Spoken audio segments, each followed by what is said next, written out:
जी बोलिए। जी जी नहीं, देखिए अब तो सरकार देख ही रहा हूं की मैं। बनने जा रही है।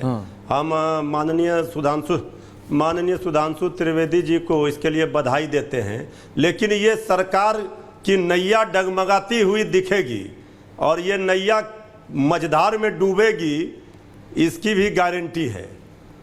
क्योंकि जिन लोगों के साथ ये सरकार बनाने जा रहे हैं उनकी गारंटी सब लोगों ने देखा है। समय समय पर जब ज़रूरत पड़ती है तो खिड़की दरवाज़ा वेंटिलेटर सब टूट जाता है और समय परिस्थितियों के अनुसार नए गठबंधन में शामिल होते हैं।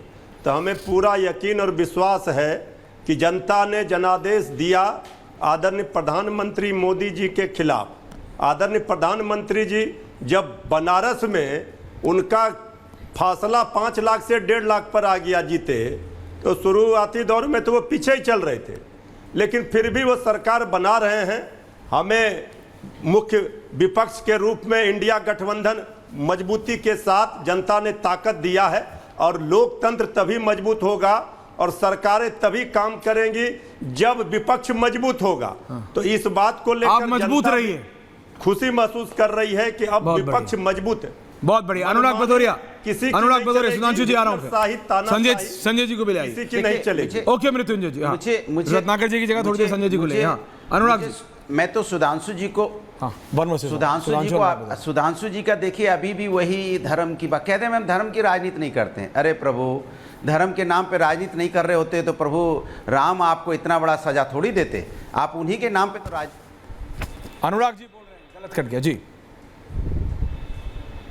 आज जगह वो भी खदेड़ दिए जाओगे, क्योंकि प्रभु राम आपके पीछे पड़े हैं तीर धनुष लेके। और गलती से मिलना मत आप लोग, क्योंकि आप लोगों ने जो अन्याय जनता के साथ किया है वो सब देख रही है।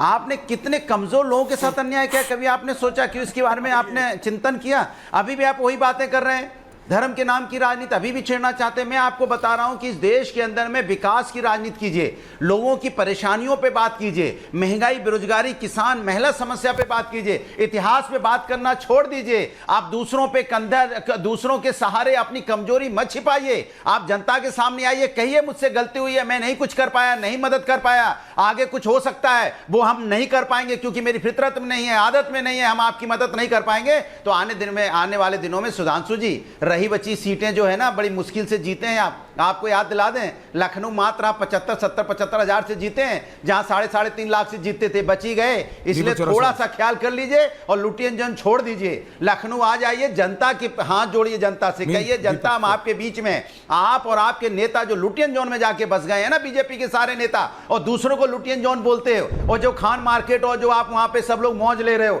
इससे अगर बाहर नहीं आओगे तो आने वाले दिनों में सपा चट है। जनता आपको देखना नहीं चाहती है, क्योंकि आप जनता के बारे में आपने कभी नहीं सोचा। अग्निवीर जैसी योजना आपने लागू कर दी, 4 साल की नौकरी, और खुद तो चाहते हो हम 5 साल तक सांसद रहें, और राज्यसभा में तो 6 साल तक सांसद रहें, और एक युवा को आप मात्र नौकरी 4 साल की देना चाहते हैं। फिर भी आप अकड़ के बैठे यहाँ पे सीना तान के बातें कर रहे हैं। थोड़ा तो सोचिए, युवाओं ने आपको नकार दिया है, महिलाओं पे जो अत्याचार हुआ उसके बारे में आप चुप्पी साधे रहे, आप महिलाओं के अन्याय के खिलाफ आवाज नहीं उठाई, फिर भी आप बोलने को तैयार नहीं। आज भी मैं जीतने के बाद भी मुझे दर्द हो रहा है कि हमें कम से कम नहीं तो हमें सरकार में होकर कम से कम उनकी मदद कर पाएंगे, फिर भी करेंगे। हम विपक्ष में मजबूती से उनकी मदद करेंगे, लेकिन आपको अभी भी इस बात का सुधांशु जी, कुछ तो डिस्कनेक्ट बीजेपी का हुआ है। I am not going by what Anurag Bhadauria is saying.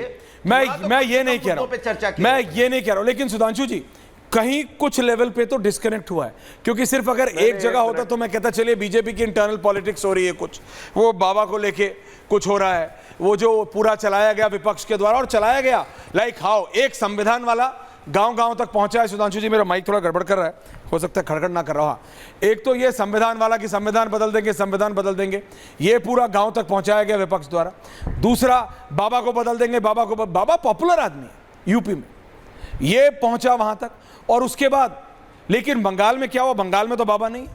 Maharashtra में ये जो वॉशिंग मशीन वाला पॉइंट जो आज अनुराग भदौरिया नहीं उठा रहे हैं, रत्नाकर नहीं उठा रहे हैं, ये संजय मिश्रा नहीं उठा रहे हैं, दीपक दादा, ये एक रियल इशू है कि सुधांशु जी, मैंने आपसे पूछा था कि आप अशोक चव्हाण साहब को भी ले आएंगे 24 घंटे बाद प्रधानमंत्री के बोलने के, आप अजीत पवार को भी ले आएंगे, ये सब बीजेपी के लिए डेट्रीमेंटल होगा। सुधांशु जी, You are a party with a मैं difference. अब अनुराग भदौरिया जी से कहना चाहूंगा उनकी बातों को, अब बिल्कुल आज की बात करते हैं। अनुराग भदौरिया जी, वो मैंने सिर्फ इसलिए याद दिलाया था कि इतने सालों से कांग्रेस को 240 नहीं मिली है। अब आज की बात करते हैं। आपको याद नहीं है, आप जिस विधानसभा से चुनाव लड़े थे वहां से अकेले हमारी लीड 73,000 की है, और बाई इलेक्शन में हमारा कैंडिडेट 52,000 से जीता है। पता नहीं कहां आप कहने लगते हैं 60-65,000 से कुछ जीते हैं। और दूसरी बात, चलिए अब चुनाव की आचार संहिता खत्म हो गई है, केंद्र में हमारी सरकार है, राज्य में तो आपकी है ना, करवाइए जातिगत सर्वे जो कर्नाटक में हो चुका है जारी करवाइए, हिमाचल में करवाइए, पंजाब में एमएसपी को कानूनी गैर कानूनी करवाइए, और जो आपने कहा था खटाखट दिलवाइए, पंजाब में दिलवाइए, तेलंगाना में दिलवाइए, हिमाचल में दिलवाइए ना खटाखट, सरकार तो वहां भी है, कर्नाटक में दिलवाइए खटाखट, आप क्या करेंगे? बंगाल में दिलवाइए खटाखट, क्या करेंगे? फटाफट खाली सरकार बनाएंगे। अब आज की बात कर रहा हूं, और इंडी गठबंधन के प्रवक्ता के रूप में बता के जाइए कि आपकी कितनी राज्य सरकारें जातिगत सर्वे भी कराने जा रही हैं, एमएसपी को गैर कानूनी करने जा रही है, और खटाखट देने जा रही है। अब बता के जाइए जो खटाखट फटाफट पॉजिटिव वे में करते हैं, हम पॉजिटिव वे में खटाखट फटाफट करते हैं, और आप खटाखट लोगों के साथ अन्याय करते हैं। मैं तो पॉजिटिव ही कह रहा हूं ना, गरीबों को बताइए देंगे। आपका और कर्नाटक में सर्वे हुआ रखा है, निकालने के लिए उसको जारी क्यों नहीं कर रहे? खटाखट महिलाओं कर्नाटक में जातिगत सर्वे हुआ रखा है, जारी क्यों नहीं कर रहे? आपका कह के जाइए जारी करेंगे, बढ़ाने के लिए होता है, मेरा फटाफट फट से जारी करेंगे, खटाखट उनको न्याय दिलाने के लिए होता है, आपका खटाखट फटाफट उनको परेशान करने के लिए होता है। ये फर्क है। एक करके please don't do this, please don't do this, get everyone on air, get everyone on air. Deepak ji देखिए, सुधांशु जी एक बात और कह दूं, बोलिए एक मिनट और बोलिए, आराम से बोलिए, बहुत टाइम है सर। एक लाइन और कह दूं, बोलिए। पेट्रोल और डीजल के दाम जो होते हैं उसका डिस्ट्रीब्यूशन ये होता है कि 1/3 उसकी कीमत होती है, 1/3 सेस और टैक्स केंद्र सरकार का होता है, और 1/3 राज्य सरकारों का होता है। कहिए हम अपने राज्यों का सेस कम करेंगे, खटाखट बोलिए।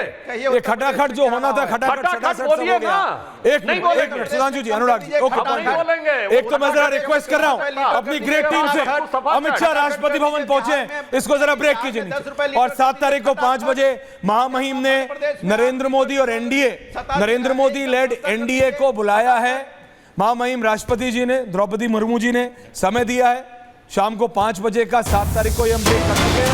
नीचे ग्रेट ब्रेक कीजिए। अमित शाह राष्ट्रपति भवन पहुंचे हैं, मंत्री सारे पहुंच रहे हैं, all ministers are reaching Rashtrapati Bhavan, ये इस समय हो रहा है। गृह मंत्री अमित शाह राष्ट्रपति भवन पहुंचे हैं। Thank you Sharma for the breaking back on my panel, thank you.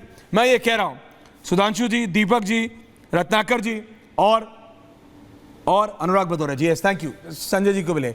लेकिन दीपक जी देखिए, बीजेपी कुछ भी बोले कि हम ये लाए, हम बोला, इनसे एक्सपेक्टेशन थी। इतना बार किसने, अनुराग भदौरिया ने थोड़ी बोला था कि बीजेपी 400 लाएगी, राहुल गांधी ने थोड़ी बोला था कि बीजेपी 370 लाएगी, राहुल गांधी कह रहे थे 295। अब उनको बेचारों को नहीं पता कि 295 वो सिद्धू मूसेवाला के गाने में नंबर नहीं है, वो सीआरपीसी की धारा है, वो आईपीसी की धारा है। वो ठीक है, उन्होंने सुना, उनको अच्छा लगा, उन्होंने 295 बोल दे, दैट्स ओके। वो भी नहीं ला पाए, वो 100 पे भी नहीं है, मैं नहीं कह रहा। लेकिन जो बीजेपी 370, 400 और ट्रैक रिकॉर्ड ऐसा है 14 और 19 का, लोगों को लगा ले आएंगे, अब वो नहीं लाए। अब फंक्शनिंग में मैं आपसे पूछ रहा हूं, आपको नहीं लगता कि बीजेपी को, जो प्रेजेंट बीजेपी जो 10 साल से हम देख रहे हैं, उनको अपना प्रोसेस चेंज करना पड़ेगा, उनको अपना तरीका चेंज करना पड़ेगा फंक्शनिंग का? They have to ask Chandrababu Naidu and Nitish Kumar for everything. निसंदेह उनको प्रोसेस चेंज करनी पड़ेगी। उनको ये भी देखना पड़ेगा ऐश्वर्या कि वो कब किससे किस तरीके की बात करते हैं। उनको ये भी देखना पड़ेगा कि एक ही तरह की बात करके हमेशा सरकार नहीं चलाई जाती है। वक्त वक्त पर सिचुएशन के हिसाब से चीज़ों को बदलना पड़ता है, राज्यों को बदलना पड़ता है। और आप चूंकि सत्ताधारी हैं, इसलिए आप सब कुछ करके, यानी you do everything under the carpet, और उसके बाद आप सब कुछ करके ये सोचे कि जनता उसके बाद भी आपको चुन लेगी, क्योंकि आप पावरफुल हैं, आप सशक्त हैं, आपने एक अच्छा गवर्नेंस दिया है। तो मैं इसे गलत मानता हूं। हमारी जनता बड़ी सेंटिमेंटल है, छोटी छोटी चीजों पर नाराज हो जाती है।